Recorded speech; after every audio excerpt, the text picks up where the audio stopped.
Pascal Chako Ngongo, avocat au barreau de Kinshasa. S'il vous plaît, chère assistance, dans zone de l'F5 de nous avant la bande d'audience.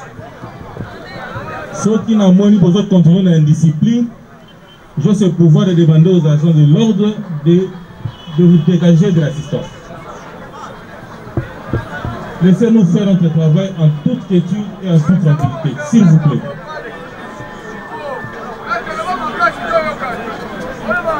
Oui, maître, vous c'est pour le compte de... Oui, vous devez vous consulter par oui.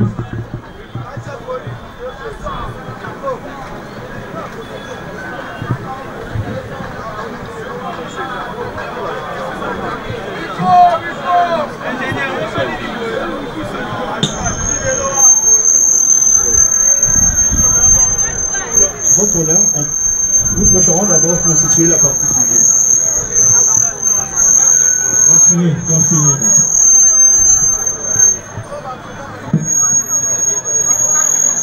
Ah, parfait. Allez-y. Pour la victime, assistée par ses conseils. Attendez, maître, vous êtes constitué partie civile, le nom de la victime, s'il vous plaît. La partie civile. Semoué Kibambe King.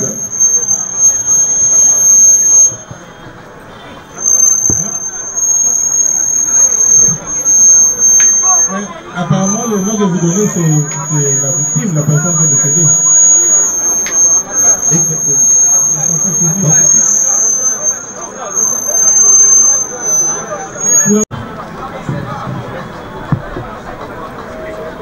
S'il n'y a pas un membre de la famille qui s'est décédé partie civile, vous pouvez dévoiler. La famille de la partie civile.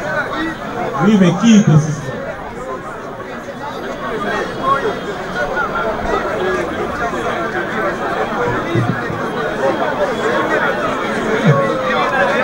S'il vous plaît, sinon s'il vous plaît.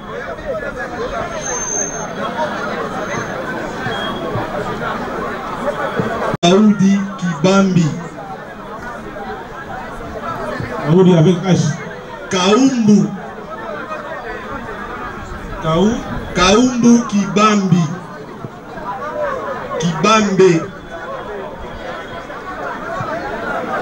Oui, c'est tout, hein. Comparaissent par ses conseils, maître. S'il vous plaît.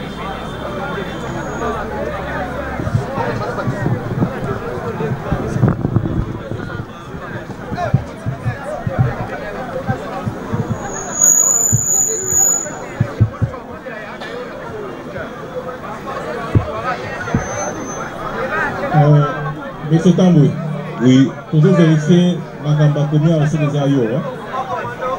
Awa Kombo na Oba Komi Tamboué, poste nom Bondo.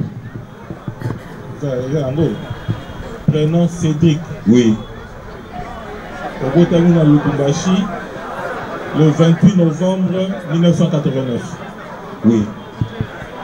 Papa Abotio Kumonaye Tamboué Kazak. Oui. Akoufa.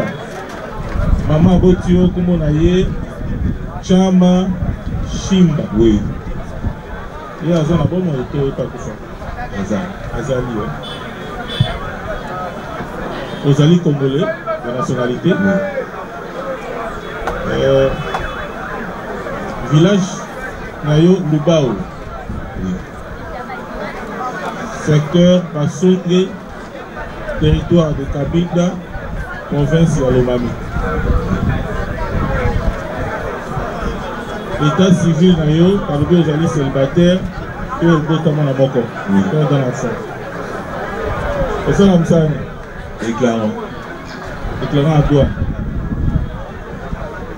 Adresse Nayo, avenue Maluku, numéro 138, quartier Chalo, commune de Kinshasa. Yangoana? Bien. Et tu notes en sorte que le prévenu qui est comparé par devant nous est bien identifié. Et passe donc à la parole à monsieur le procureur pour vous présenter les faits pour lesquels vous suivez le prévenu ici devant. Vous avez la parole, monsieur le procureur. Merci pour la parole que vous accordez, monsieur le président. Vous avez bel et bien identifié le prévenu qu'on vous a amené. Le prévenu devant vous est poursuivi pour l'avoir à Kinshasa, vu que c'est non les capitales de la République démocratique du Congo, précisément dans la commune de Kinshasa,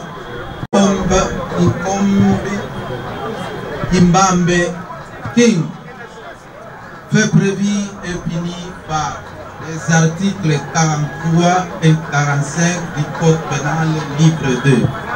Nous avons dit, monsieur le président. Merci beaucoup, monsieur le procureur. Comparer les prévenus Tamboué. Oui. Est-ce que lundi, vraiment, on a beaucoup de Macam Fondio?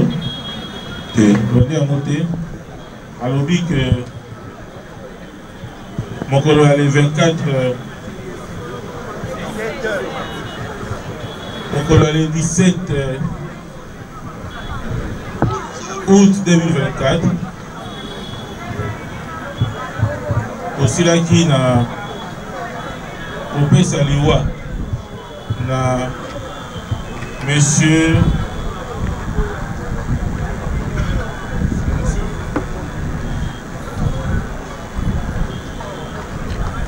Kikoma Kibambe King. Hein? On a aligné d'abord à chaud pour sa mission réaction à ma Cambo, ministère public à fondé. Ok, moi je vais essayer de voir. S'il vous plaît, au moins que vous vendez les choses aux autres. Au moins, tout ça, on a vu notre tolérance, s'il vous plaît. On a le droit à se défendre.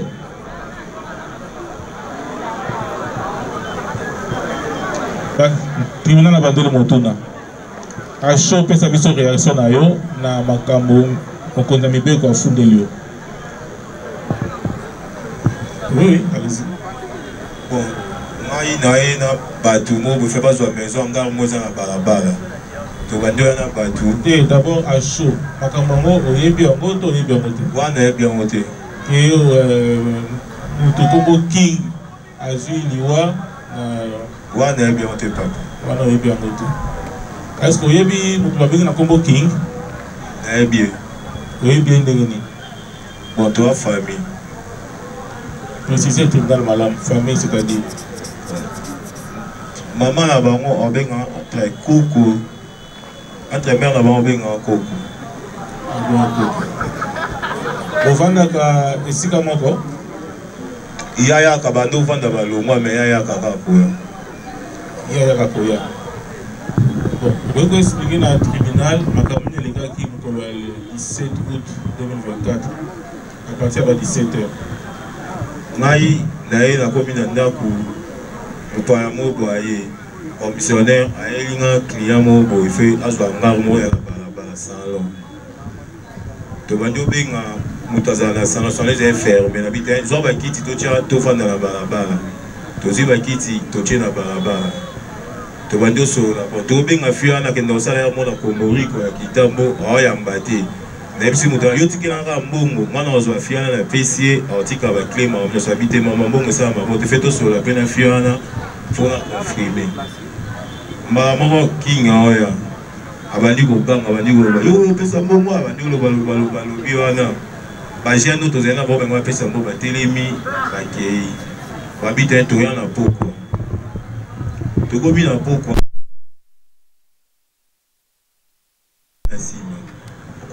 Koloba zo vanga bi problème ni nga sur sa parote courage de eba nga pesa nga mbongo yoko mi woloba ngana luka mbongo na voyager na koti na lupango nenga na lia alandi ngai na bimi na zongi na porte à salon pour na vanda na se atentine na position na déplacer tentine au salon aye na vandi wana na mona Jesus aye fara bandi ko na kimi na telemi nini alandi ngai su na koti na lupango na bimi na tebi na kwa ya veni na zongi na koti na lupango obima na bima deuxième tour na lupango ye atelemi na entrée à porte na pusani depa pour se ba depa na ndenga sima betinga ku na koina mabeki na baluki bona te ma su boy azui beki afia ko linga biyo na obuko ba beki wanga na yo vanda côté mana telema ya koi a glissé na dalo eza na entrée à porte bon moi na monya lobi so lo te nga ngana ke ça c'est peut bon moi na telemi na koti na lupango ko vanda na vani na kati ya lupango quelque temps na mona ka boy o muto menacé à ça grave la police ba moyo zwanga muto menacé à ça grave ba meminga na sous cette bombe ba na la komi que vanda s'il vous plaît s'il vous plaît s'il vous plaît s'il vous plaît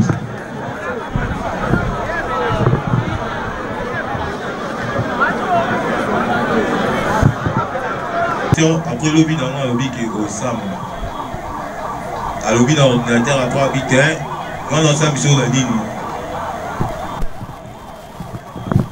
Vous savez la police. Tout le monde a interrogé, tout le monde a question. Avec ce lobby qui est monté, on a ça gravement. On a habité. Bon, moi, on posé une question à Bizot, on a ceux qui n'ont pas ça. Après le lobby, on a tant de lobby qui est monté, on a profité.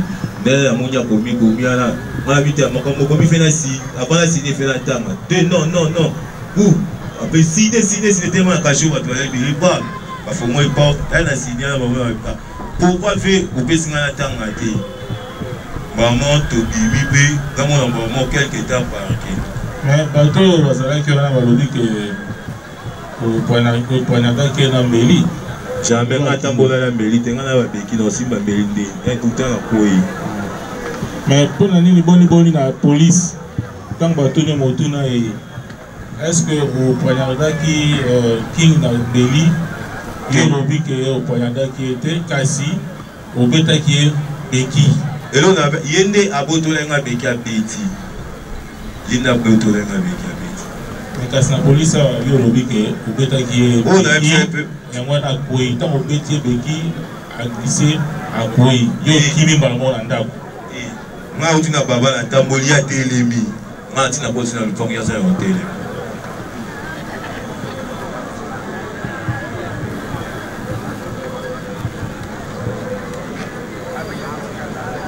Tambwe oui bakangela kiyo wapi nakati ya ndako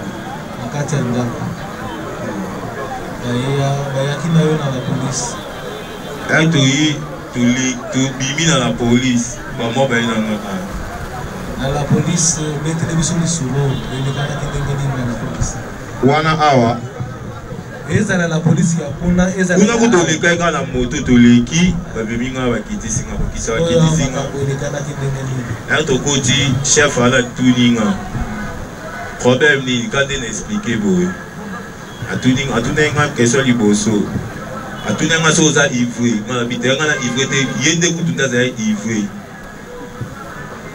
na tongo na baba bisinga fanda osamba se couvrir kenda ki après couvrir se soye ya couvrir ne na bimi abingi nga bando tuna ngai ta poser nga beka ba question kombono na ni tiado koma atuninga so question ya mbeli na bisi te nga na tubi mbeli pour na tambo na mbeli te ndena bona tambo na mbeli ne na minute o kinga za wapi na ki aisinga kufi na bisho ya kufi nani aibisale ka opérationnaire ni mutasambisenga tango akoya kina beton baba maki wapi bon ba telemi bon ba bi ba to hôpital za gravement ya ba kanyinga ba na nga pour ki mate ba bi za gravement alors na maki na hôpital ba bi yo mona kinengo nga mona ite nga zena katanda te akoyi ala koyi na mona ki tango atelemi na monaki nanga atelemi na porte nga na koti alobi so elo te na porte po nga na be na ofunda na okanisa o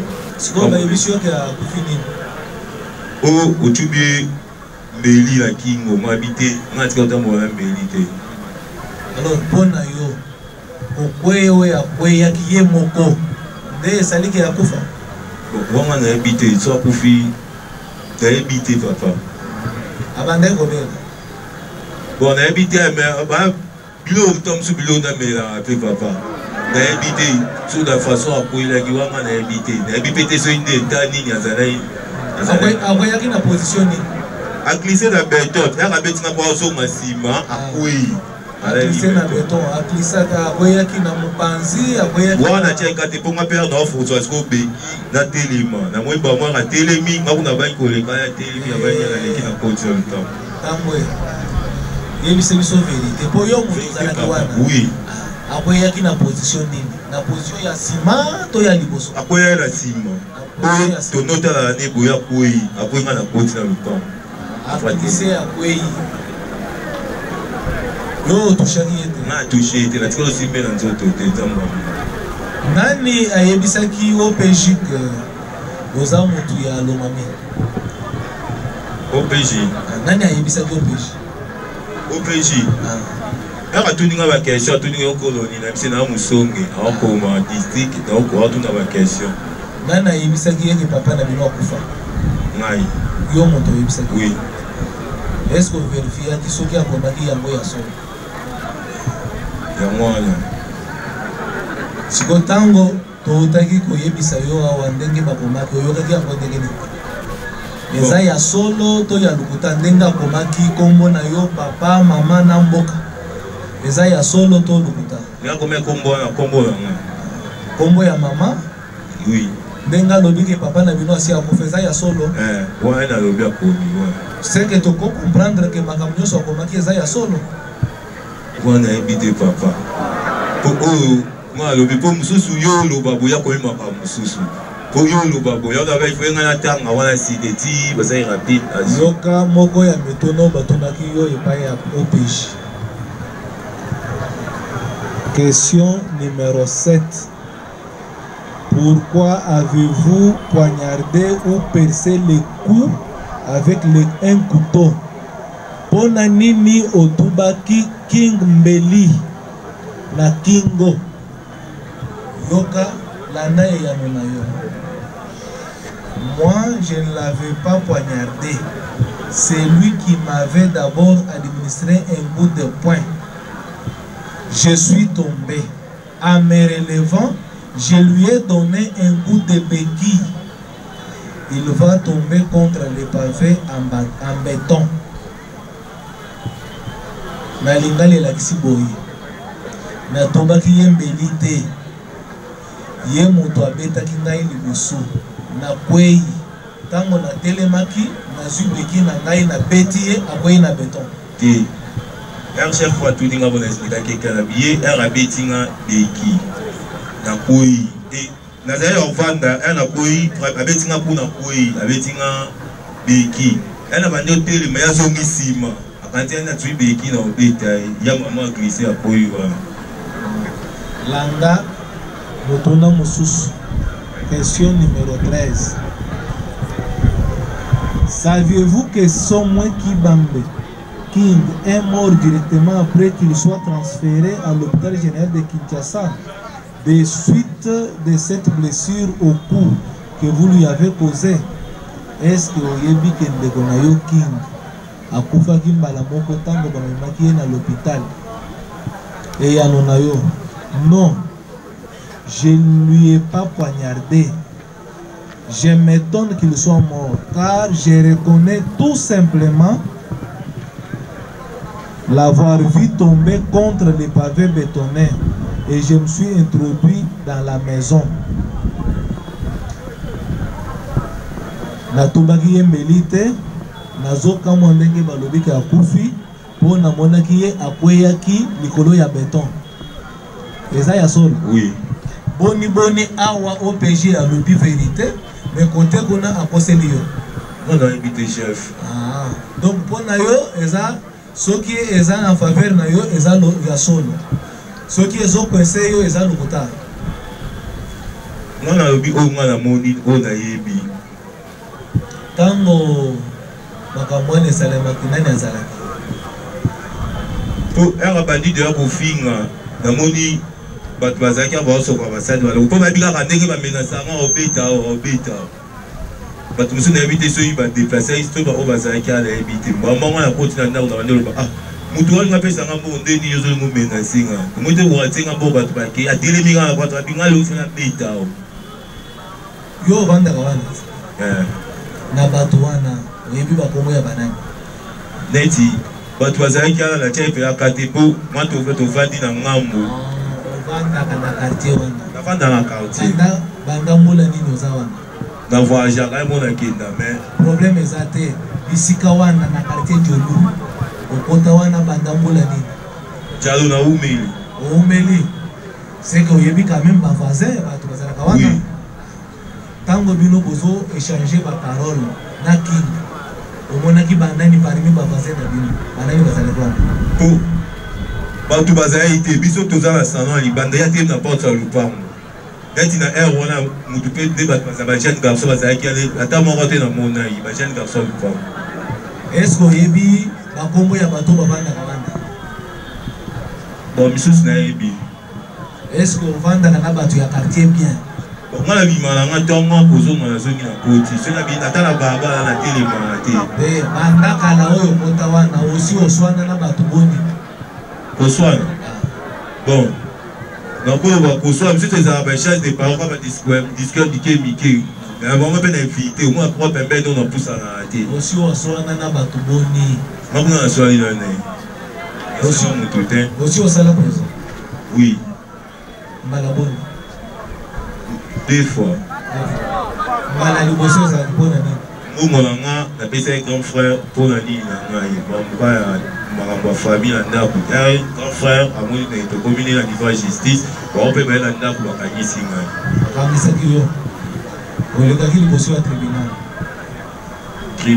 na ntango ozalaki na prison est-ce que olekaki osambaki liboso ya tribunal neti oyo boye boye nasambai bakatelaki yo etumbu te baye bango mofandaki kaka na kati nga mpe nabika dossier feke de tribunal nabengi grand frère oka chef de bofandisi nga na kasho boye na likambo ya nga moko mbongo na est-ce que olekaki liboso ya tribunal nalekaki est-ce que bakatelaki yo etumbu te mbala ya mibale okotaki prison mpona nini mbala mibale mwa menace mona ndeko na yo osalaki toke ndako ndeka toyaka boye bako oyo fongola aye tosali chance de parole amona terme azali na relation moko boye na parke ya kalamu amonanga bamo u baye bazwi nga bayelanga awa batiki nga kuna mpe olekaki liboso ya tribunal kuna tribunal batunanga mpe kaka question na explike babi zonga bapesi yo 45 jours nde ezalaka ke bapesi yo 45 jours ntina mona balibere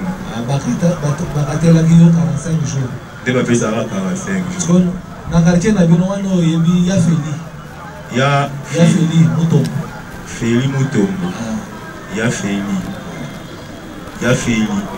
mwasi to mobali est-ce que oyebi ye ma feli to ya feli mwasi to mobali yo ya nola oyebi ma feli wa bara ngambu nde nayebi mais ya feli to mosu ya mobali ya nini nayebi te loba ma feli wa ngambu oyebi mpe alpha alpha nayebi ya feli boza na ye oyo ataikaka na ngambo wana bosi boswana na ye bosi boya na ye likambo kasi alpha pe lobo te botikala boswana na alpha jamais petina makutu mo bongo na kabela ma vinde di na kabela sikoyo alpha alobi ke yo botubaki ndeko na yo mbeni nachubaki ndeko na yo mbeni ndeko nanga oyo auti kokufa oyo alpha mutalobi alpha azalaka na tavandaka wana te alpha longwa kala wana te somwe okomona yo tambwe ochange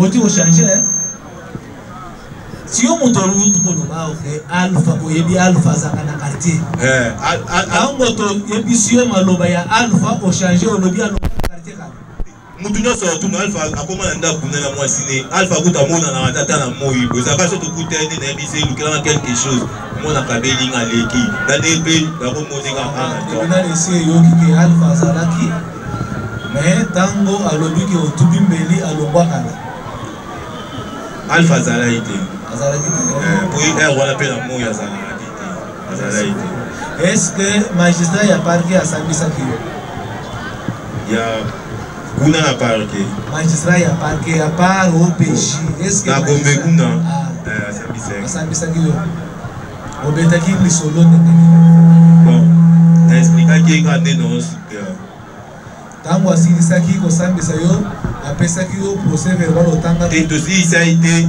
yeba bengi yeba bengi abisinga ba kito na obengo tina ki ba osinyaki te kosigné osinyaki mukanda na parquet te na parquet ça va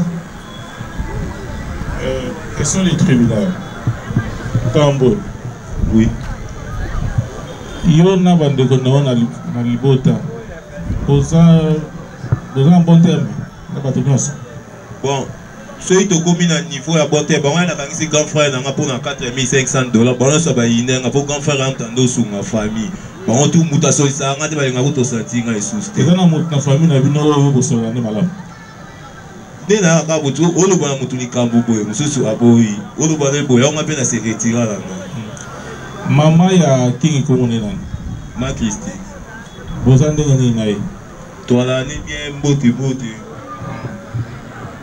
oyebiki bosala ne mingi te toswana ne mboka na ndebisaka $100 na osenge mbongo wana efali na futa mo kota ma feli eza mbongo moko efali apesa ntina bite ngana nga apesa mare adele yo ozwi me mbongo moko opesa nga na ba fin du mois kopesa nga te pesa nga mare adele yo expliqué pota mosusu lelo mare adele akoya sikoyo na circonstance nini ntango yo na mama ya kingi tozoswana kingi aki okotela mama na ye nga tozika oswana na Christine te ezalaka mambo mbongo kande na loba bongo era naoki deya mare adele ayebisinga déjà pesa nga 50 abakisa su 50 bandana mpe mare amonaki pa nga te apesanga mpe mbote te mwa quelque jour te tokutelela nzela topesa ene mbote mais awa alpha yebi baauditionaki ye na parquet ye alobi ke yo oswanaka mingi na mama ya king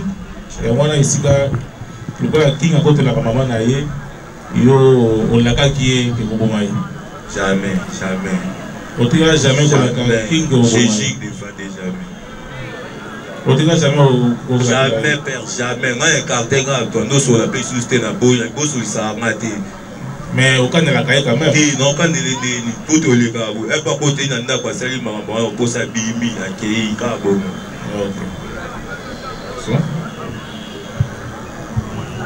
Reveni Tambo. Oui. Yo lobi yo na king bosololaka te. Oui. Pona nini? Pa komo makenga fa ko emilinga na miso abatu yo na obeta apatika mama mbongo. Olobi a emiliaka yo aswanisaka yo pona nini? Oyo za koko na ye. Bon, na ebite ngati ngana koya boye. Noi notosa kop na maswina na vandi. Kaka ye mutu yaka lomwana yuma lomwana yo zila na oda kisao. Ka ye ne aloba. Jour wana bowelela kinini?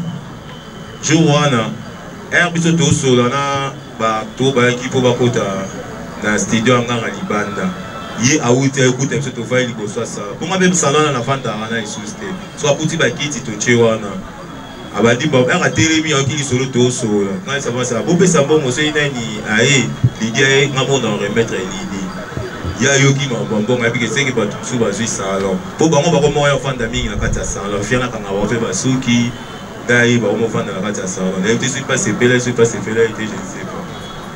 Studio wana eza ya nani? Angaka libanda eza ya ngai. Wana eza lupango ya famille? Oui. Yo sikondo ozwaka mbongo wana ya studio? Weza maison na nga moko tellement fond eza te nde nakomi koluse mokisi finance mbo mpona kena matin. Yo lobi ntango kingi abetaki yo okwei, n'est-ce pas? Oui. Olobi lisusu ke ntango olingi ko se défendre ye akwei na pavé. Tribunal etunaki yo akweyaki position nini? Tribunal ezongeli lisusu mutuna wana. Ya koyaki po nga na okende boya betinga. Na baluki. Abetinga sous likofi, jusqu'au beki. Nga na ina te mana fonctionner te ma beki. nde azongisko nsima kasi nga na bete beki azongisko nsima azongi nsima akweyaki position liboso ubie na nsima akweyaki na nsima ntango akweyaki na nsima omoni akweyi yo osalaki nini ari atelemi maman a continué le pas pour la belle organisée pour la céder à papa on a pas sonné de tout ça papa va bien pour la belle organisée bon nous sommes dans le papa yo organisé donc akweyi atelemi yo mo ndenge atelemi oui et pourtant tu le ba yo kotaki no na ndako yo wana kokweya atelemaki anga na okota atelemi na mpe so émotion maman a continué na kati ya ndako bango ba bimi ba kei quelques minutes maman la police oh Moutana dans l'hôpital gravement. Yo te so ba minga mbamo. Tribunal ezongeli lisusu. Banani bazalaki wana parce que lobi lopango wana eza lopango ya famille.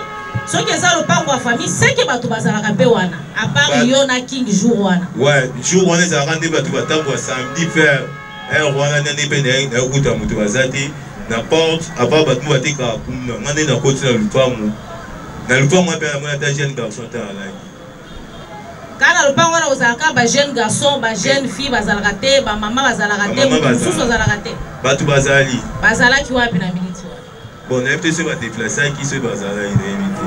Se bazala tam na kati ndako mambole ka libanda ba invité. Tango koti na ndako. Ouais. King azalaki wapi?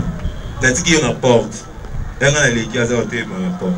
Otiki na porte azo sala nini? Ba telemaki.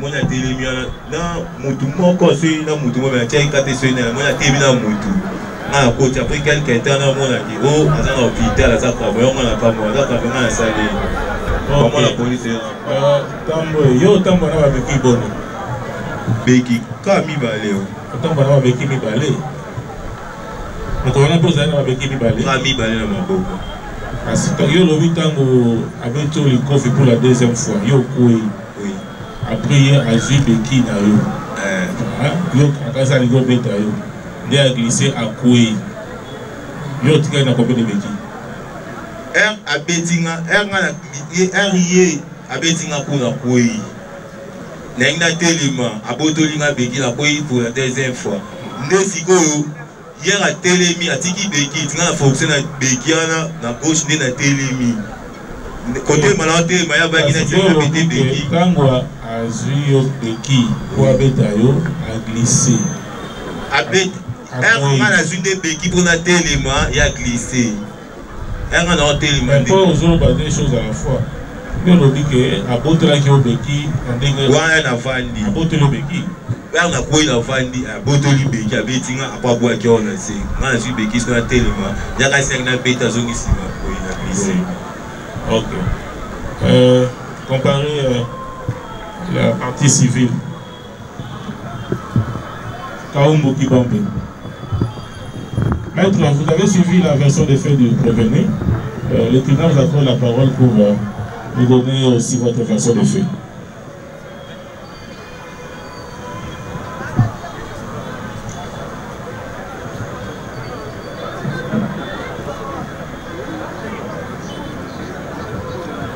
Je vais vous dire au tribunal qu'est-ce qui s'est réellement passé en date du 7 août 2024. Votre honneur, oui, votre honneur, nous avons le membre de la famille King. La sœur est ici. Elle est mieux placée pour nous donner cette version que votre guise de tribunal veut. Kaumbu, non? Kaumbu. Kaumbu Kibambe. Ok. Vous serez plus à l'aise dans quelle langue? À Lingala, c'est mieux. Bon, Yébi Sabiso, qu'est-ce qui s'est réellement passé ce jour-là? Vous avez une version de fait, là. Ok. Yébi Sabiso, que le matin, quand Wayaki, Azalaki n'a pas petit déjà. Abandé ko soit ni King, abandé ko ça l'échange de paroles. Abandé ko ça l'échange de paroles na King. Apparemment, King a intervenu. Il est dans la Sophie, maman na bango. King a intervenu. Lui, il s'est fâché à l'objet que yo poti makambo yo. Te patulio so bazaki te moto ngalaki King ke yo na kokuma yo. Mutunio so yo kaki, c'était le matin, tout le monde était là. Mutunio so yo kaki, c'est qui précisément? Non, les les jeunes du quartier étaient là, même ceux de la parcelle étaient là. Voilà. Donc, Bazala Kiwana Baloba Kiango. Ceux qui ont en considération, c'est comme ça qu'il est chaque jour. Et du coup, l'échange de paroles, Luana Balobi, Kinga Ekikobima, Ekikobima, Ermoko, Akekolias, Zakina Chela, Akekolias, Zakina Batu, Zakina, Assisi Kolia, Ayebisi camarade de Mokalobi, Nazo Songa, na Sokola. Il fallait bima, na Sokola, et puis na bima. Dans la zongi, Kinga Telemi, genre, il y a entrée, Des places Ayaki, quand il y a Sima. Quand il y a Sima, Azaki na mbeli ya mukie, parce que King Azia Kotoboga Awa. Ayana mbeli ya mukie, deko chuba King. Batu bazaki na lopangu, bamona ki parce que utabande ko lamba salaki wana, mwana bande ko nika basani, azalaki wana. Et puis voisine la ngambu ya parcelle et des étages, yeba mona ki yango. Yeba mona ki fe wana. Yenda moni Kinga katani makile bibe sali somo, akoti na lopangu. Tanga koti na lopangu. Parce que tanga koti na lopangu, mwana oya bandoni ka basani amoni agange sali somo. Esali somo, tanga bandi ko ganga, yenda koti batu babimi. Jeune ya normal garçon la biso abimi amenacé la mbeli ya koti na ndako amikange. Akena sima, pour ndako na bongeza na sima, amenacé voisine. Tanga amenacé voisine pe akimi amikange. Ye akoti na ndako amikange. Tanga amikange li mwana oya bandoni ko basende ayambaki grand frère asimbi. Miradina. Nde miradi yango bazoloba, nde bandoni ko basani. Da simbiki. D'abord, maman va dire qu'on belle la batubaya parce qu'en ce moment-là, les jeunes garçons aux alentours, ils vont quitter. Dès qu'on gagne, on va dire qu'on gagne, on va commis alerté, on va bimi baye. Bakiba qui était balobi, on va la king parce que makila, ils ont bimé et belé. Donc batubaye, les jeunes gens sont bakumbaye dans l'hôpital. Bamemi king na dispensaire. Dispensaire est allé le biais à cannabis sauté. Baké na kalembelembe. Kalembele lobby, donc tu kolote. De bayaki kokende na king na mama yembo. Quand il pas comme na mama yembo, ba lobby king azaki déjà beaucoup. Mais king azaki makine zo bima na azaki yokotoboka na kingo. Donc c'est ça ezaki version au mapé ça qui biso. La médecine à l'hôpital, est-ce que nous concrètement king a kufi nani? King a kufi na mbeli. King a kufi na mbeli. Akufi na traumatisme kanyete? Non, King a kufi na mbeli, aza na bongo, aza na nini ya kotoboka awa. Façon nini kata na ki balobi eza vraiment mbeli. Donc vous avez confirmé que M. Tamboué a parlé King na mbeli. Effectivement. Effectivement. Ça c'est la version de fait de participer.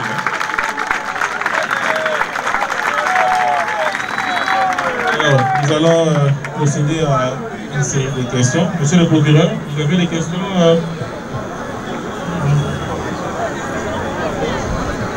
Oui. Alors, attendez. Nous allons procéder à une série de questions. Ok? Vous demandez la parole pour poser des questions. Ok? On n'est pas encore au stade des commentaires de la plaidoirie. Posez des questions pour aider les tribunaux à avancer. Vous avez la parole.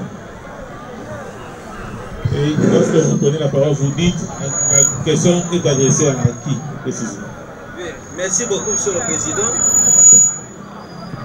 Si, parce que le tribunal nous a demandé d'être à ce stade à l'abri de tout commentaire, mais du moins,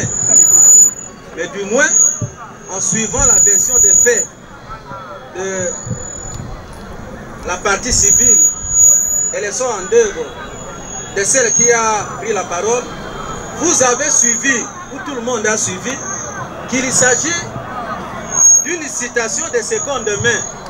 En réalité, elle-même n'a pas vécu le fait. Alors, les questions, il y en a assez.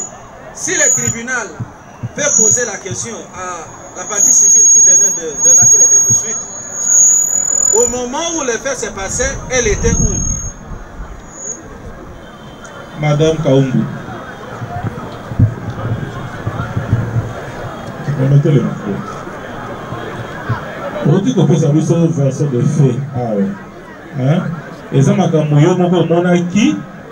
Toi, ça m'a camouillé, ton aki.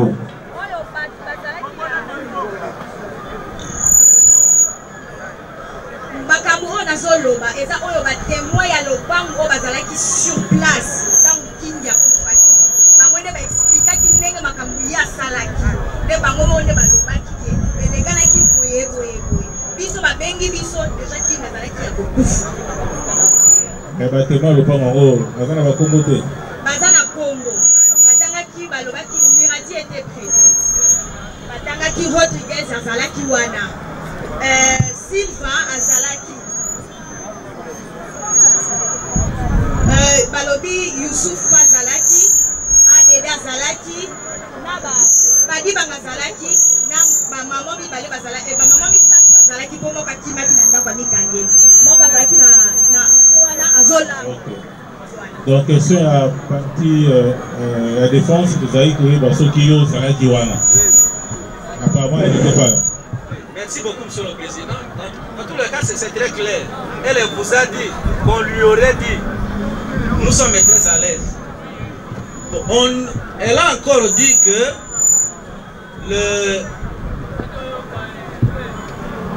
les prévenus auraient usé d'un couteau pour donner la mort aux défunts. Lorsqu'on a amené le défunt à l'hôpital, qu'est-ce qui s'est passé? On aurait mis la main sur les couteaux pour permettre à votre auguste tribunal d'être convaincu que c'est les couteaux qui auraient servi au décès du défunt. Si elle peut nous dire où seraient les couteaux.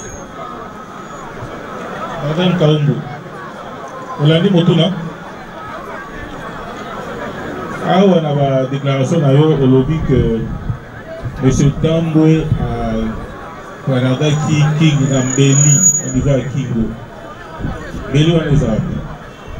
Voilà. Dans la Juba King Namboué, j'ai bien dit au début, à côté de l'Oban, on a agressé jeune garçon. Jeune garçon, on a Kimi, Azaki Nambeli na logo. Aye Kolanda voisine, Azalaki Nambeli na logo.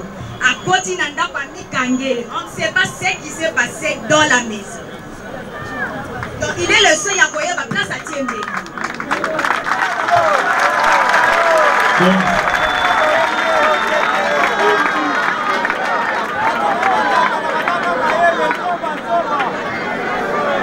Donc, le tribunal a retenu Nini.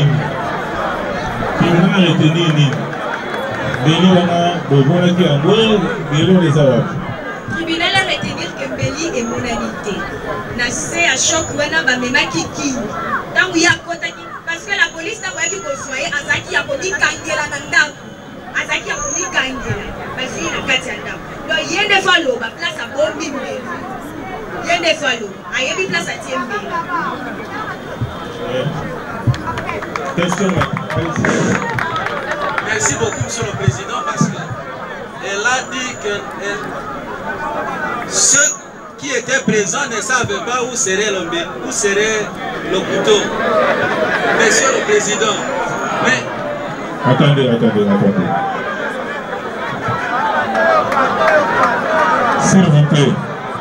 S'il vous plaît.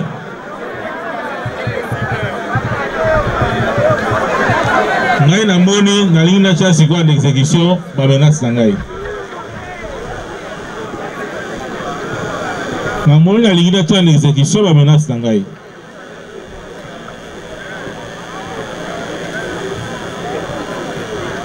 Poursuivez, maître. Merci beaucoup pour la sécurité, Monsieur le Président. Si la partie civile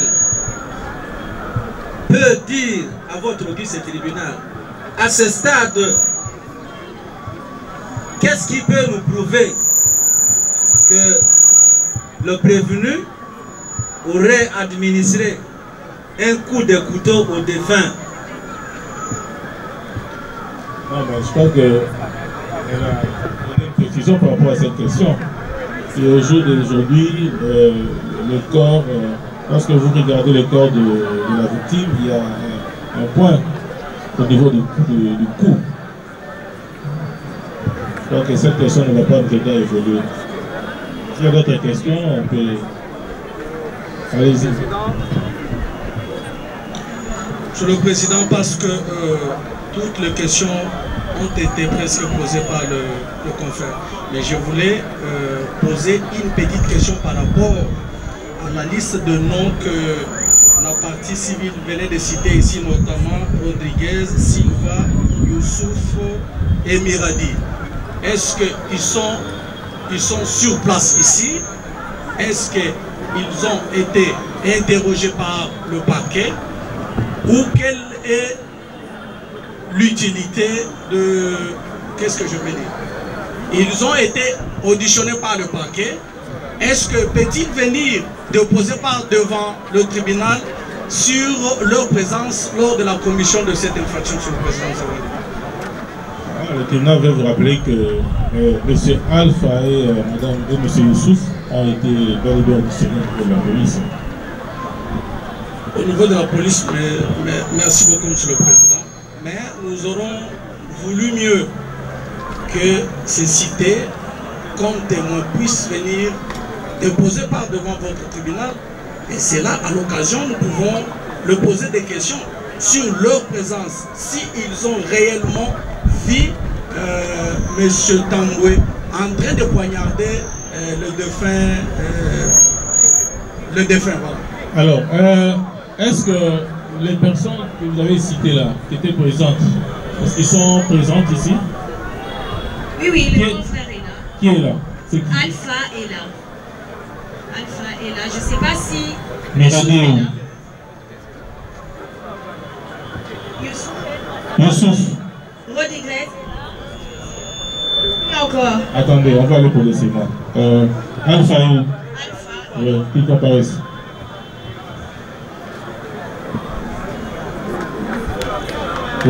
Rodriguez.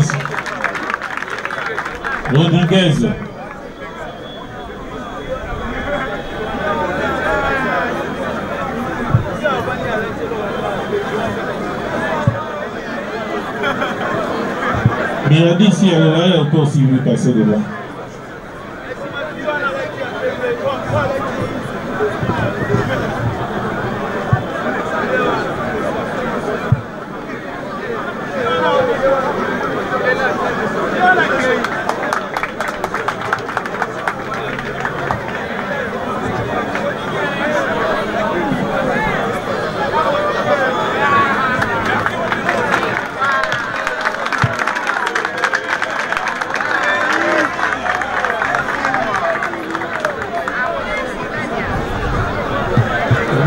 Qui comparaissent? Alpha c'est qui? C'est bon. Et l'autre c'est qui? Rodriguez. Miradi n'est pas là. Donc, nous allons procéder de la manière suivante. Nous allons commencer par auditionner Alpha. Donc, nous allons demander à Rodriguez de se retirer. Hein? Attendez. Le dossier est suspendu. Monsieur le défait, accompagner Rodriguez quelque part pour ne suivre pas cette circonstance. Le dossier est suspendu. Monsieur Alpha.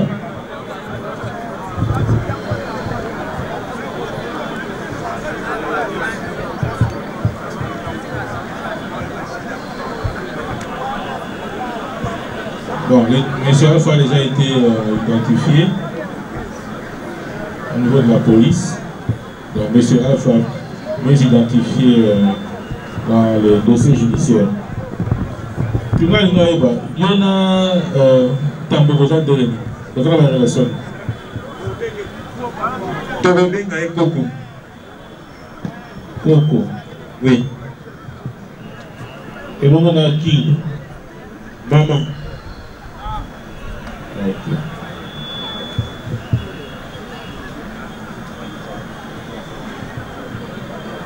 Bon, le coup là, il y a Tambona King.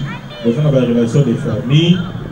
tribunal a quoi entendre à titre de renseignant. On n'a pas attendu à titre de témoin exact. À titre de témoin, il faut prêter serment. Est-ce que Moukoloya, le 17 août 2024, vous allez dire chaque jour, dans des cacanazantes. Ces derniers temps, donc on a saïd dans côté. Événement, quand les vagues aux Alaki. Té, événement, tant on est qui, dans Zalaki. Mais la journée, on a journée Mobimba, dans Zalaki. Pour la Kenazan. Quand on a événement, on a équipe. Est-ce que vous allez dire dans Zalaki? Et très bien, solo. Naoutaka, la salle à Tega Bilamba. Naoutaki Zando, chaque jour, sur une amie Zando, Bobos, Nabiso, Azan, na quartier, place de Polé, Libisonios. Maintenant, on a longueur pour la sous na nini na dialogue. Mais à chaque fois, ceux qui n'avaient pas boss pour la salle à rapport, na Koutanaka, na King et na Batumusus ou la famille. Mais King, Aza, Outo, Koutanaka, na presque chaque jour. Outananga, Zandu, 17h,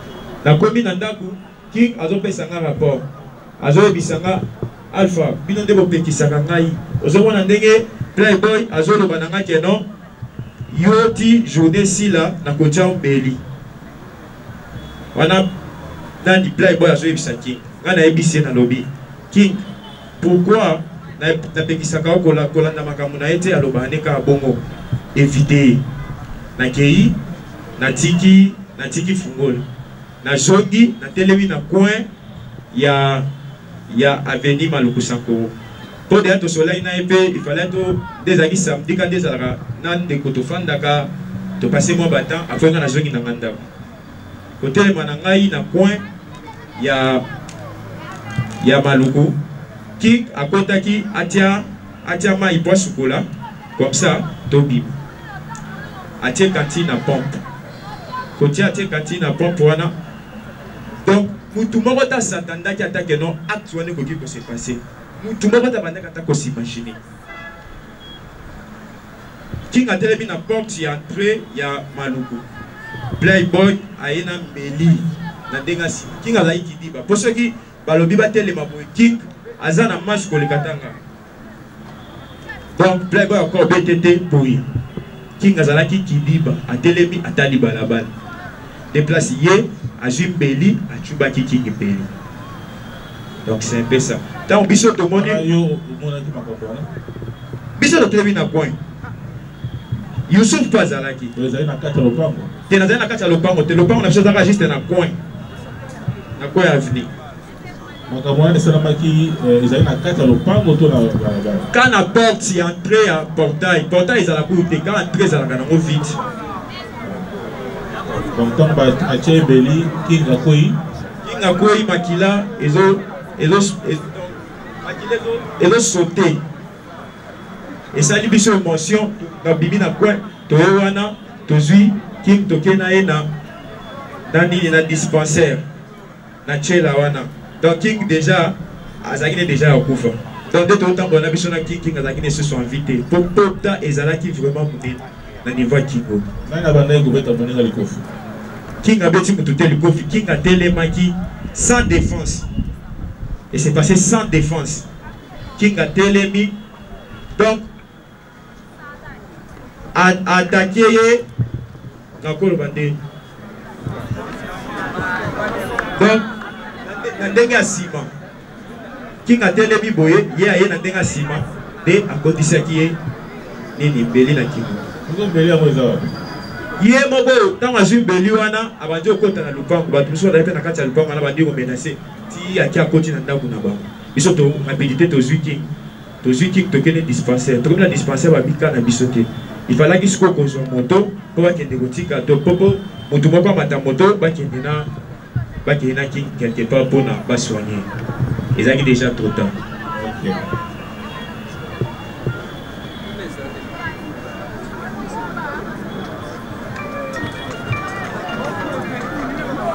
Oui, maître. Attendez. Tambo.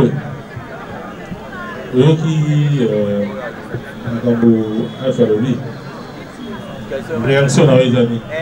En 2 minutes. R événement, il y a Lobby. Vous avez dit R ligne. Vous avez mis la R déjà, vous avez la Alobi, il y a un coin, c'est la même R Nini. Pour R, il y a un babomo, pour gagner un bimi. R n'a la bimi, dès qu'il y a la ligne, on est enfant dans la porte à 100 ans. On va défendre, pas compliqué, pour le raison, chef. Et le connu de Roy est là, où il y a Alpha Lobby. Et le monté. Pour même R, c'est R Nini. Pour Yana, je termine à quoi? Maintenant, au monde, si vous Congo, il y a un R, bateau peut battre Congo. Il faut que vous parliez pour les Alaïta qui est dans le Sala. C'est eux qui ont dit. Ça va. Merci. Vous avez des questions à poser aux enseignants? Oui, monsieur le Président. Oui. Monsieur le Président, je voudrais proposer la question à l'enseignant de tout à l'heure. Parce que tantôt, il a commencé à dire au tribunal qu'il n'était pas là. Et il évolue pour dire non, c'est chaque jour qu'il part au marché et il rentre tard. Il va plus loin pour dire King l'a abordé pour lui dire voilà, Tangwe est en train de me menacer de mort. Est-ce que peut-il nous dire l'heure exacte que King lui a dit de la menace de Tangwe? Attendez, vous avez suivi la question? Oui. Ceci en a bien. Il y en a qui répondent. Oh, on a un lobby dans le thé que dans le Qatar. Dans le lobby de Qatar. Dans le Qatar, ils ont là. Parce que ces derniers temps, boutique, on a un Zara qui gérant, ils ont des fois, c'est ça que RD nous précise, RD et M. Tambo, a menacé. King a émis dans on a la bimisa de la roture et béni. Quand on a la bimisa de donc, 16h30. 16h30. On va dire à Covid et à Natchin. Ok. Merci beaucoup, Monsieur le Président. Nous ajoutons une petite question de précision. Monsieur Rodriguez vous précise qu'il n'était pas dans la parcelle. Il serait au coin. Il était au coin quelque part. Il confirme que Tangwe a agressé M. King de derrière. Avec combien d'heures il fonctionne pour en même temps être au coin et être en même temps sur les lieux là où Tangwe est venu par le derrière pour poignarder M. King. On sent que ça c'est une laïve. Parce que l'on dit que on a eu un rapport les gars. Makambo qui kibana kila kipeto makambo sema kina kati ya lopango to libanda upa esalami na yozalaki wapi esalami na porte ya lopango to na lopango na tozala biso na porte te soki moto aza na coin ya maluku amona na kati ya lopango donc ezalaki liboso ya lopango liboso ya lopango tosoza liboso ya lopango ozomona makambo eza na kati. Okay. Une autre question? Plus de questions. Ouais. Je crois que si il n'y a plus de questions, on peut libérer notre enseignant et faire appel à M. Rodrigue. L'audience est suspendue. Faites venir M. Rodrigue. Attends, je crois que le policier est en train de le cacher. Bien sûr, on appelle pas suspect.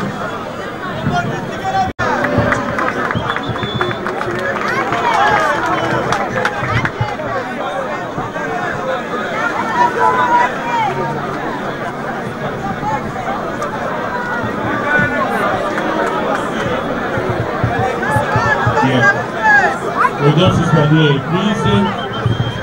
Comparé M. Rodrigue. Rodrigue, qu'est-ce que ça veut dire? Comment on a Rodrigue? Rodriguez, Rodriguez? Abona Malaisie. Abona Malaisie. Vous allez Congolais. Vous avez un cas d'habiter là? Et ça va greffer là, rapidement, on va identifier là.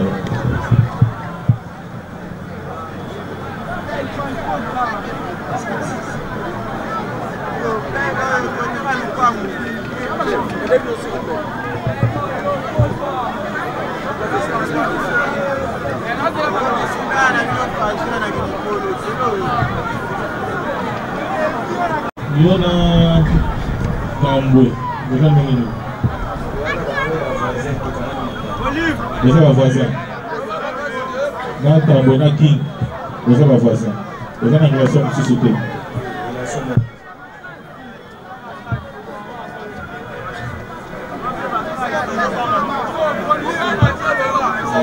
Aussi aux Arabes, parce que son ana clic na.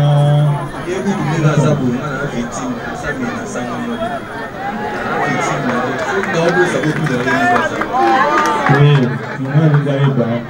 est-ce que vous avez un bon terme bien le on a un bon terme na King, il y a là un bon terme na Moutou, car c'est nous baba et il y a là un danger biblique.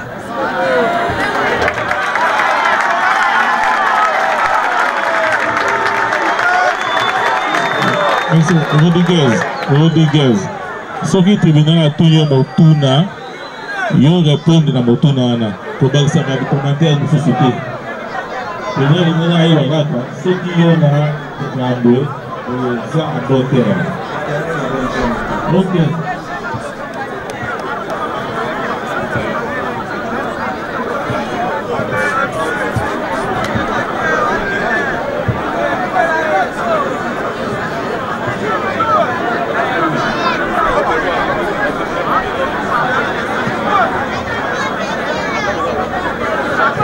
C'est bon.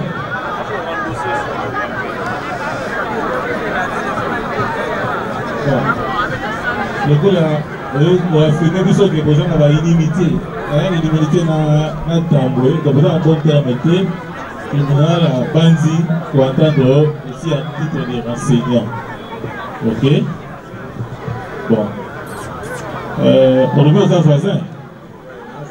Ok. Pour l'incident de Salabaki, yo Zalaki. Banatongo Zalaki wana. Vous pouvez nous dire que la vie solo. Zalaki wana tindege azo menaseki, ao menaseki. Nani on peut méditer car au matin Zalaki wana. Biso ne kubana au Texakin, Kolanda été. King Kolanda été. Donc éviter King pas ni ko ka biso. Wana ye ala ka King ABC King aseki King. ABC King. Monde na seki na oboy kusikana nga na yo ya suka lelo nde eza bonga na oboma na tobola okufa mama bino obola ayebiseke ngai nakuta baboloko yo osakana nga na oboma ntango alobi bongo nayebisi King tika kolanda ete paster moko bazaka na quartier azalaki wana amoni nga nde na opekisa King atika kolanda yo paster wana ye asimbi King na liboko abengi biso ngana King ayebisi biso ke alokelaki ye mabe abomi moto King tika olanda ye tokende King ya boyi ntango aloba bongo aleye afingi King na betise afingi King betise King atindi King nga nayebisi King yo nga na obekisa okolanda moto te otindikanga King boyekwana na paster King atomboki aboyi koyoka biso ntango esalemi bongo namoni ke ngo mpe abanda osala mosala na kati ya lupango nazongi nanga na kati ya lupango bazongi su koswana bazongi koswana pene ekomi na ndemo ya mabe toyoki kamba mo kuna boyamba atubi muninga mbeli na komona eta na ngai baike ye akosa King mabe te na peut-être que King kasali mabe tokende kotala so likamune obimi po tomona boye omoni babadaki na twam te mama mo alocataire na bango abimia boyamba King kuna moyen ke tokota kuna King ya bikangi makile ezobima amoni alpha badaki wana tuna asali King boye oflay boy mutasali nalandi ye na ndako bakangi porte ozonga nazongi King abanda osene donc esali biso mo bien te atenge te na tolanda ye tolisa na motu ala problème ozwi King tobemi King tokende na dispensaire okoma tokomi na dispensaire babike oyo ezaka na biso te ndenge aza boso okende na hôpital ya monene bagene tellement baintervenaki tozalaki mwa ebele bamati King na moto bamisu bakende tozonga sikoyo tosa charge na ye tozwa ye totiki na la police toti deya la police azalaki deya wana bango bakangi Pour nous, apparemment, il peut vraiment nous vivre en haut moté. Menace, menace, on vit vivre menace. Menace, pendant la journée mobile.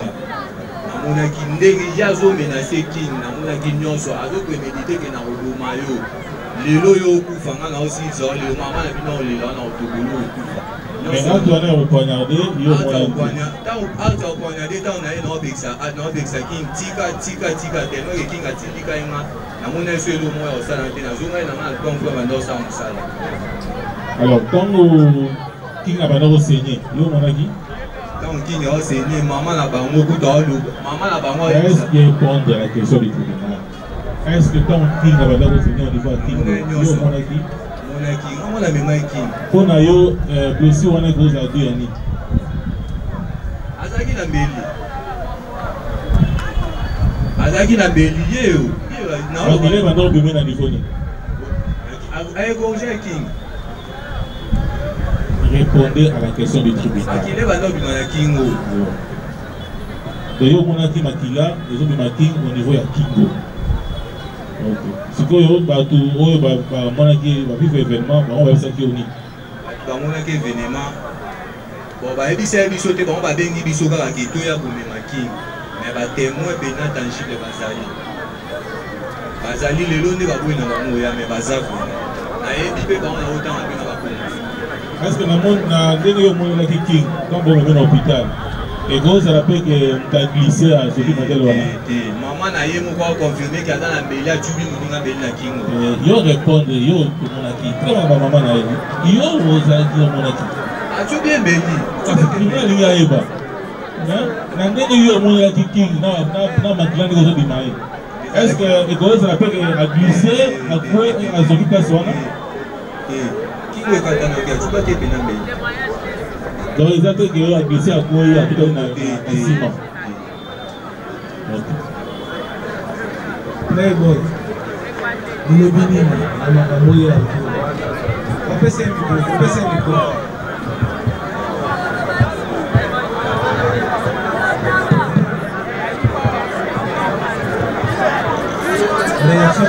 Voilà nyonso tu lokuta et à clic basali basamani bwana mi ba témoin ba po eko so la siste ba mona na vita ba mo nyonso s'il vous plaît yo monaki likambo sami na balabala kota salon yo komi na pause la kata lupamu ngana bibi na sima nzoka soki bato ba témoigner bolamu na ngai ata ba témoigner te nzamba libola témoigner jeji likambo sami na balabala yo to fini di na comment? Voilà, Playboy. Oui. Tango événement na yo, selon yo, abetaki yo, abotolaki yo beki, akweyaki. Tango telemaki. Okendaki wapi? Azali hotelema, ngana koti na lupango. Okoti na lupango. Porte ya polele ti eleki ba minute ebele. Moi je pose ma côte, pas du coup tu as quand même dit ma pose ma côte il va moi là pour mon ninga. Même si na bi. C'est là. Quand le événement tu peux ça. Ouais. Au télémi. La télémi, il y a zombie ici. Asna au bambé ya zombie ici. Zombie ici. Ouais. Yo kenda droite. La côte na lupango. Okoti na lupango. Kokota na côte na lupango, na côte pona bima, na ya la police, pona ndoli na ya na biloko na bi, na okanisa eso na. Est-ce que okotaki na ndako na côte na ndako. La police est kokota na yo wapi? Na ndako, na ndako. Na ndako mbeli ozaki na bona maboko chaki ya bwana. Na zo na zena mbeli na maboko. Pona zena beki. Bakuta ko tukidiba na vandi botina kama ba police ba koti na za vanda. Voilà. Bato mibale. Oui. Na mosusu toyokaki oyo bayokaki na parquet. Ba confirmer que King akufaki na hémorragie. Hémorragie elakisi ke makila ebele bande kobima na nzoto na ye. Na nzoto na ye. Pona yo makila wana eruti na nini? Ce qui a quoi une personne quoi qui a la chose qui n'a pas été pour la glissé. Qui na misu.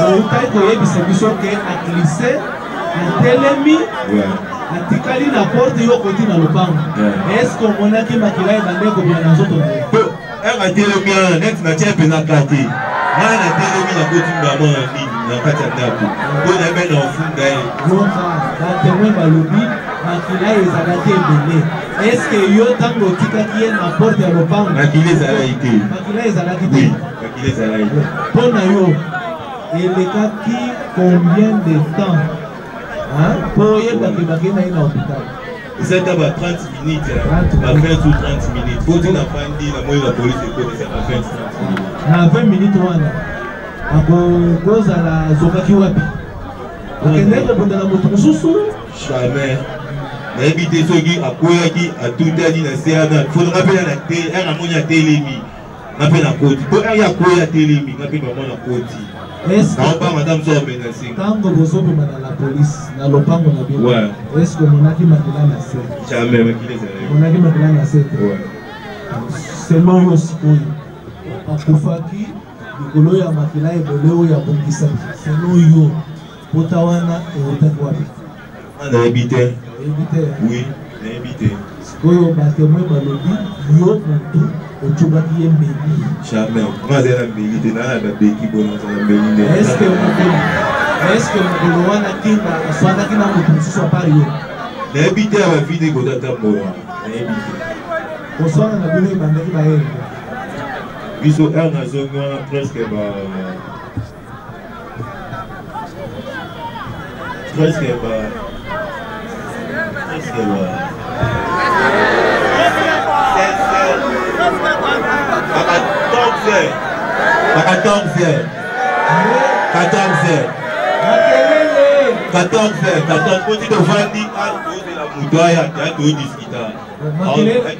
koswana na bino ebandaki ere nini 14 ebandaki 14 sikoyo ayaki kokweya na baere nini akweyaki na baere kokwea oyo akwei wana presque ere nga na obima alabinga balocataire nga na baye tovandi maintenant sesalami na balabala wana tokozala tokotata pas même à 30 minutes à 15h 14h 15h olobi koswana na bino ebandaki na 14h ezoyi mpe temps sikoyo ezwaki mwa temps sikoyo ye akweyaki ere nini abetaki yo mbata ere nini neti ba ere wana tokopema mpe na nai na telefone tobengi mpo telefone azima etia ipena kati soki tokoma ere ezalaki na butu te mo éclairage kaka ba ere abo ezalaki 17h to 18h te ba éclairage ata ba 16h 15h30 ba 16h mikanda ya OPG elakisi ke makambo yango esalamaki autour ya 17h environ 17h na temps oyo ye aokoma ere nde ere abandi osambisanga nde ere akomoko wana te alobi makambo esalamaki aux environs de 17h donc batemoin balobi obandaki koswana na ntongo ntongo ma azalaki te ntongo ozalaki nde mobimaki obimaki na mayere nini nabimaki ntongo mpo vendredi nalalaka na ve samedi nalalaka na ve epa walisa vendredi chaque vendredi nalalaka na ve tokoverve po toni bafana na ve chaque vendredi nalalaka na ve nalalaka sa so nake église asika nayoka kodokendaki église jamais vendredi tina osonga nakutanaka mai na ndeka bilokos nabete bamama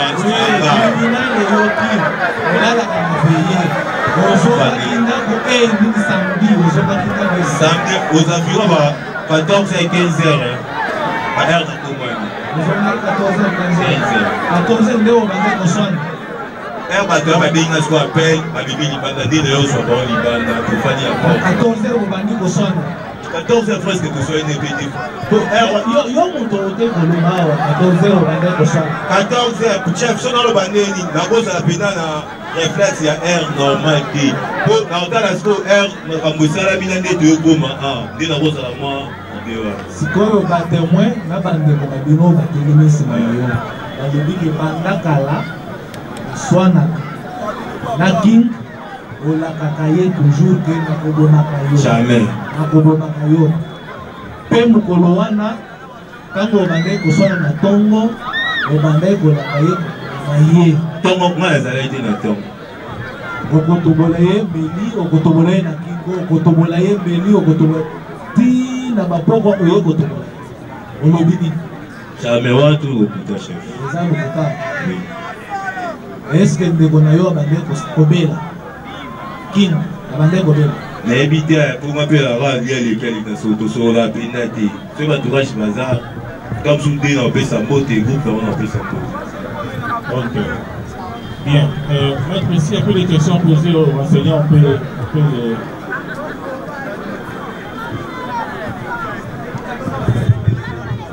Vous avez des questions à poser à l'attention des renseignants?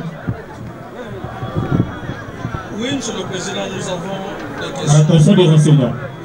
Ok, allez-y. Monsieur le Président, l'enseignant Rodriguez, ici présent, vient de dire à votre tribunal qu'il a empêché King à se battre avec Tambwe. Peux-tu nous confirmer cela? Lundi Motuna, vous l'avez reconnu bien. Vous pouvez confirmer que yo, Pekisaki, King a Pekisaki. Pas en Makata, on a Pekisaki. Ok. Merci beaucoup, Monsieur le Président. Je voudrais faire une petite observation par rapport à cette réponse-là. Parce que ça corrobore avec la déposition d'Intambwe, qui dit qu'il y a eu des altercations entre lui et King. Et ces altercations-là ont amené à ce que King retombe par le derrière et se cogne la tête au béton, comme il a dit tout à l'heure. J'avais une petite question. Je donne le micro au confrère s'il a des questions à ajouter. Merci beaucoup, Monsieur le Président, distingué membre de la proposition, Monsieur le garde de la loi. Les renseignants vous a dit qu'au moment où les sons a commencé à saigner, lui n'était pas là. Et qu'il aurait été appelé Boya, Boya, Boya. Alors, s'il peut nous dire, ou dire à votre ce tribunal, quels sont les gens qui ont vécu exactement les faits pour qu'au besoin, on les invite à venir déposer par devant vous. Non, lui c'est un renseignant. Il vous a dit tout à l'heure qu'il était là présent les avant-midi et que lors de l'incident pour qu'on dit, il n'était pas là. Il est revenu après, lorsqu'il y a eu des bruits. Pour acheminer le king à l'hôpital. Merci beaucoup. Ça a été très clair là-dessus. Merci beaucoup. Monsieur le Président, le renseignant peut-il nous dire d'où il a tiré la version que M. Tambwe a poignardé M. King avec le couteau? Attendez, il faut quand même poser des questions qui vont directement évoluer. Monsieur le Président, cette question-là est importante. Et là, ça résume. Je reprenais la question. J'ai dit ceci. Parce qu'il nous a confirmé ici que M. King avait reçu un couteau. Le couteau qui jusque-là n'est pas visible et personne ne l'a vu. Oui, voilà, je voulais finir par là. Est-ce que d'où il a tiré la précision, la confirmation que M. Tambwe a administré un coup de couteau au cou de M. King? Rodriguez, on a dit Motuna. Oyebaki na ndenge nini yo oyebaki que Tambwe nde mutu atubaki King beli na Kingo. Journée on a mobima bazaki ne on a bazaki ba mobima le ya bana menacer ka. Abana menacer ka. Je vais répondre à la question première. Ndenge nini yo oyebi que King Tambwe nde atubaki King Eli na Kingo. Maman na bango ndaba ne ko confirmer atubi donc toute une instance maman na bango. Maman na bango. Pour réponse à moi. Maman na bango na ba doit pas mon Dieu. Je crois que c'est fini. Il y a d'autres questions maintenant. Non, c'est fini, mais j'ai une petite observation. Non, regardez les observations pour tout à l'heure. Monsieur le procureur, vous avez la parole. Vous avez aussi une série de questions. Attendez, monsieur Rodrigue, attendez. Rodrigue, vos questions c'est adressées à... Non, si on vous donne la parole, c'est parce que là nous sommes en train de suivre. Il y a une série de questions. Vous posez des questions.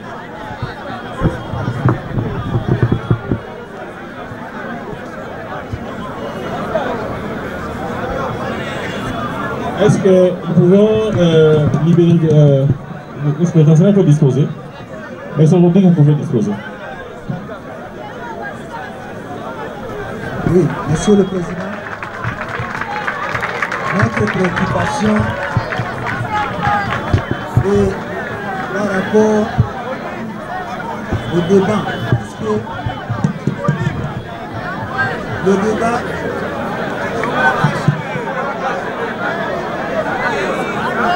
qui est en train de se dérouler par devant votre tribunal. Quant à nous, nous constatons que le prévenu veut amener le tribunal dans une distraction tout en insistant sur l'usage du couteau. Et pourtant, pour nous, le fait que nous avons, qui ont fait que nous puissions le déférer par devant vous, ne nécessite pas qu'il y ait nécessairement usage du couteau. Nous voulons que votre tribunal puisse nous recadrer. Nous avons le fait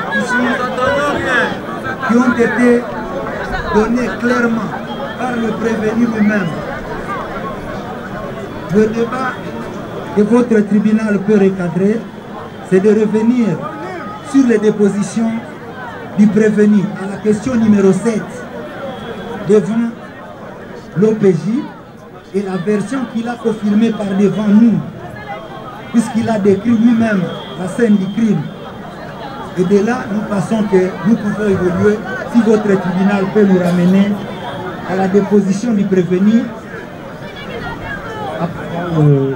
devant l'OPJ, la question numéro 7, puisque le prévenu a précisé qu'il aurait lui-même administré un coup à la victime et que c'est à la suite de ce coup-là que la victime s'était écoulée. Monsieur le procureur, le tribunal pensait vous avoir accordé la parole pour une série de questions. Là, ce sont simplement des observations. Alors, s'il n'y a plus de questions, partie civile, vous avez des questions à faire poser à qui? Posez-nous. Allez-y. Merci.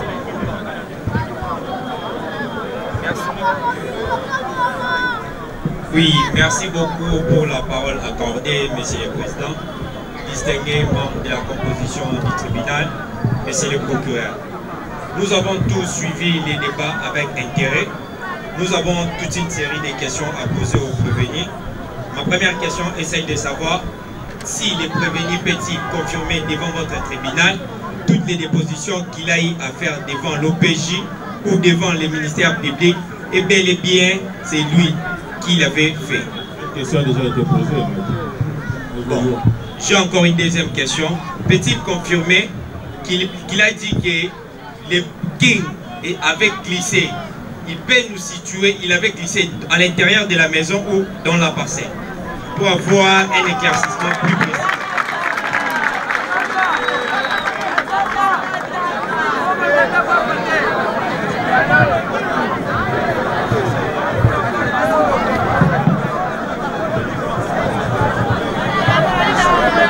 Chef. Mutuna loba chef. Atutuka glisaki na lukata lupango to libanda. Abisela libanda akwei. Libanda.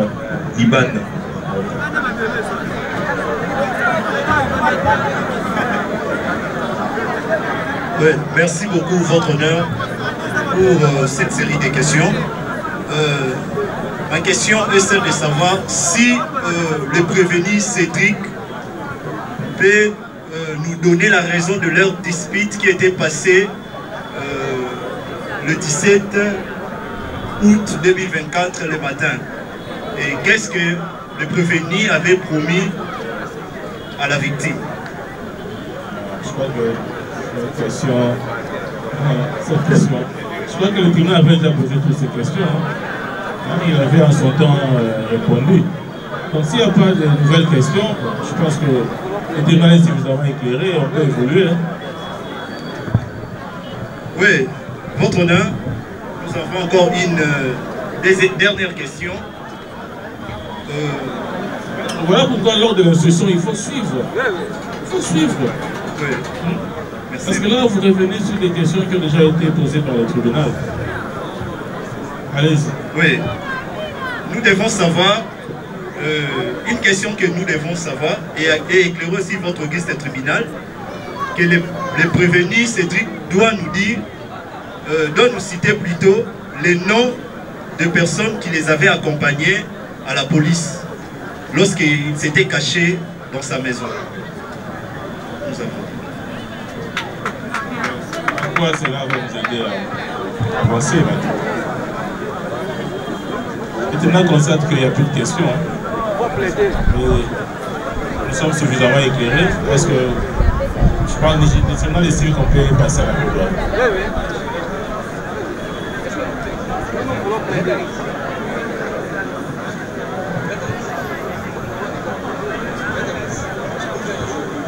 Oui, nous ne voyons pas d'inconvénients en plaide aujourd'hui.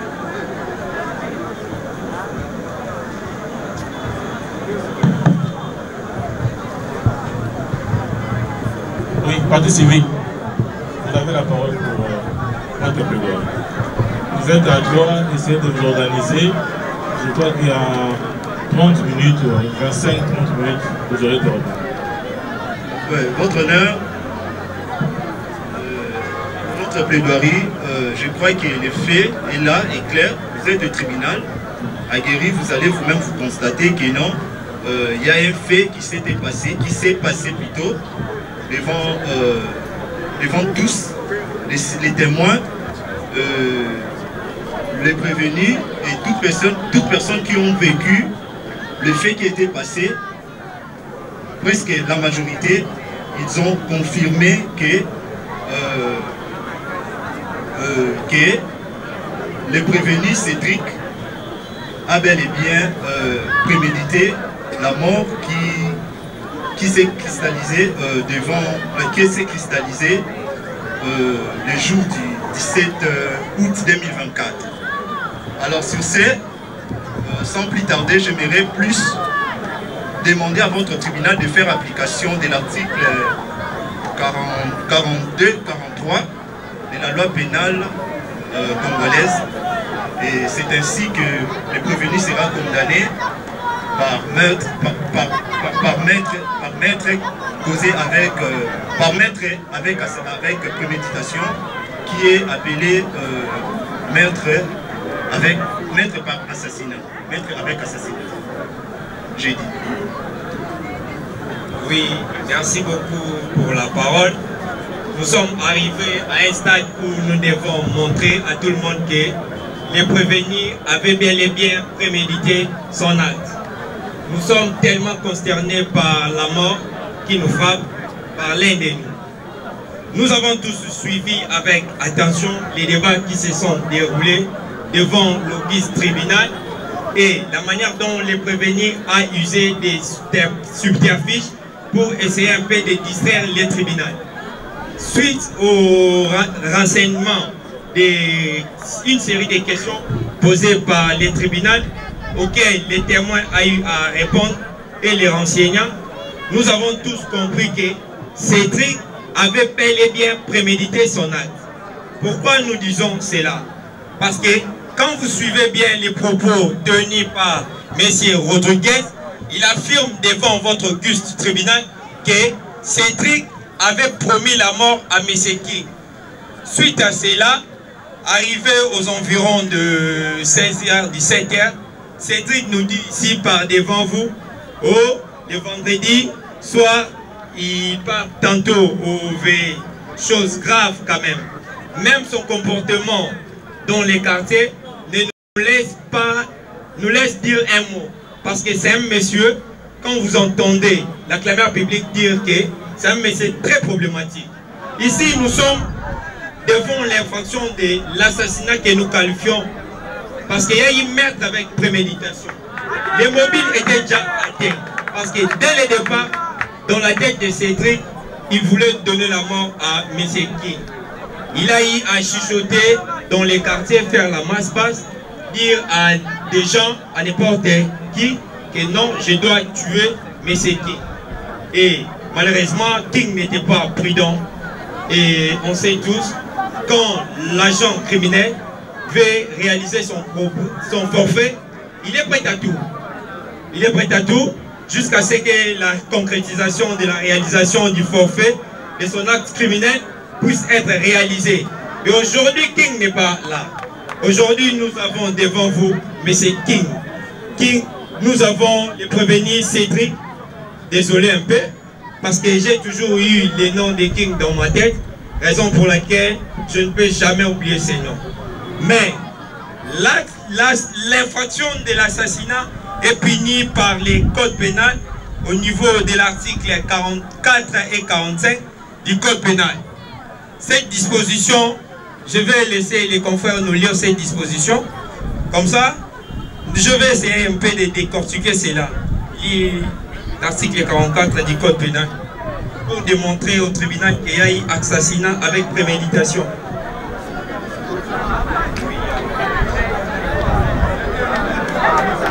S'il vous plaît, attendez. Je crois que vous êtes partie civile. Vous êtes considéré partie civile. Essayez de lancer plus votre plaidoyer sur vos intérêts civils. Ok?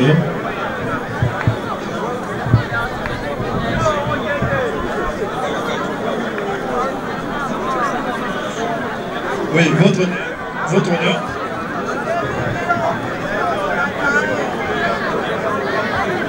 Nous faisons la lecture de l'article 44 et 45.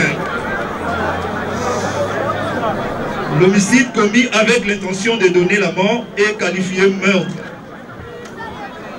Le meurtre commis avec préméditation est qualifié d'assassinat. Ils sont punis de mort. Oui, Monsieur le Président, nous sommes partis civils. Au-delà de ça, King, on savait King était un gardien. Il avait de bonnes relations dans les quartiers. King visait un jour être gardien dans des plus grandes équipes, telles que Real de Madrid. Nous pouvons dire que la RDC a perdu un citoyen qui pouvait porter un plus dans ce pays. Mais chose grave, la carrière de ce monsieur a été coupée suite à la méchanceté ou l'animosité de la part du prévenu Cédric vis-à-vis de M. King. Si King était aujourd'hui, on pouvait le voir ou soit être juge comme vous, ou soit être un canton. Nul ne peut ôter la vie d'un individu. Ce qui a été fait par le prévenu Cédric. Malgré le prévenu, nous dit tantôt, il ne connaît pas. Mais au-delà de ça, il fait des aveux tacites.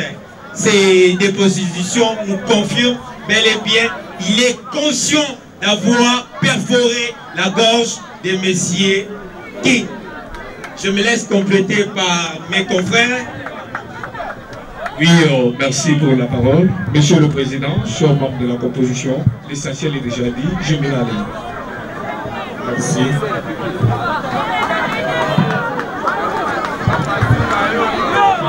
Vous n'avez pas disposé, partie civile. Vous n'avez pas disposé par rapport à vos intérêts civils.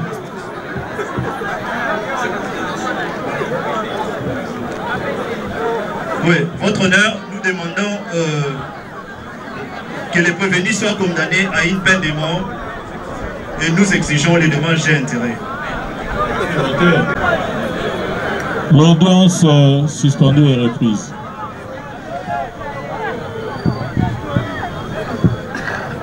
Le tribunal revient pour prononcer son jugement.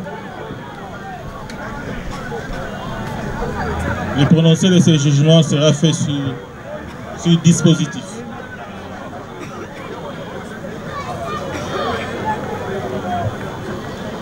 Jugement rendu sous RP 30917. Dispositif. Par ces motifs, le tribunal, statuant publiquement et contradictoirement à l'égard du prévenu Tamboué Bondo Cédric et à l'égard de la partie civile Kaumbu Kibambe,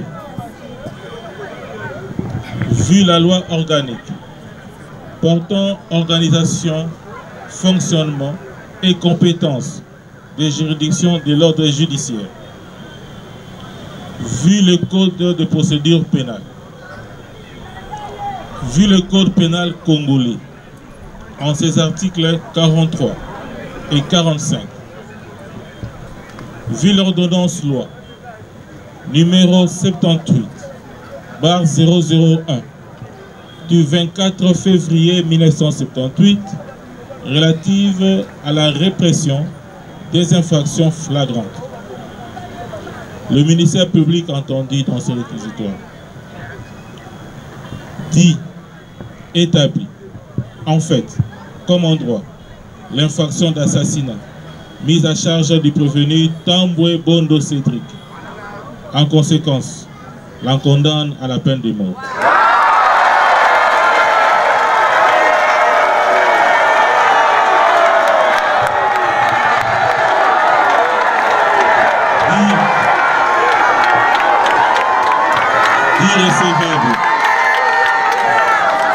Irrécevable et fondé.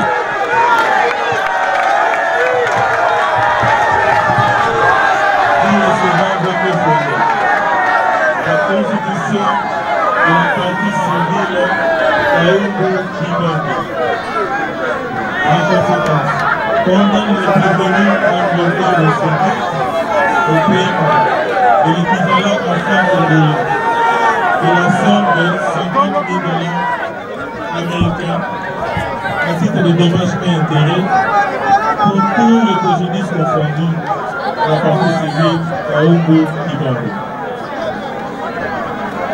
Ordonne l'arrestation immédiate du prévenu Tamboué Bondo Cédric. Le condamne au fait de la présente instance récupérable par 30 jours de quatrième transport. À défaut, pour nous des pays dans le milieu légal. Ainsi jugé et prononcé par le tribunal de grande instance de Kinshasa-Gombe, siégeant en matière répressive au premier degré à son audience publique du 20 août 2024, à laquelle ont siégé les magistrats Sangu Kata Kainga, président de chambre, Amissi Bongongo et Kabemba Katai, juge, avec le concours du ministère public Kataoli et l'assistance de Kevin Mupila, préfet du siège.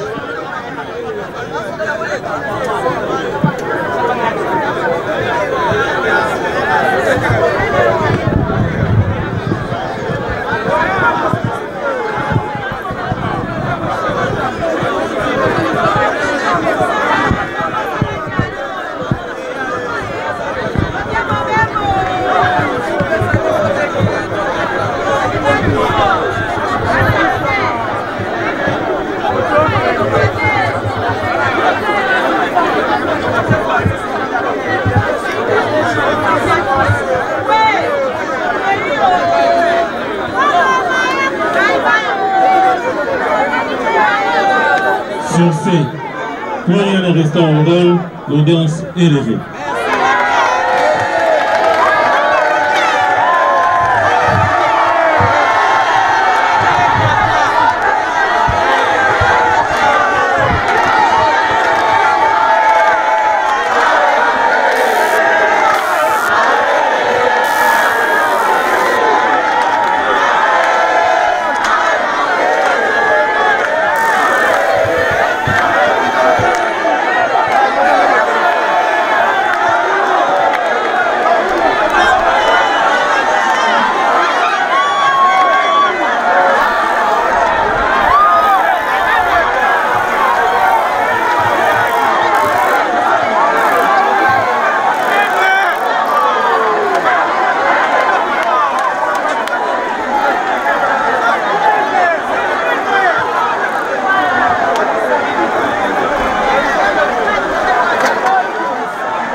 je dirais que je suis très contente par rapport à cette décision.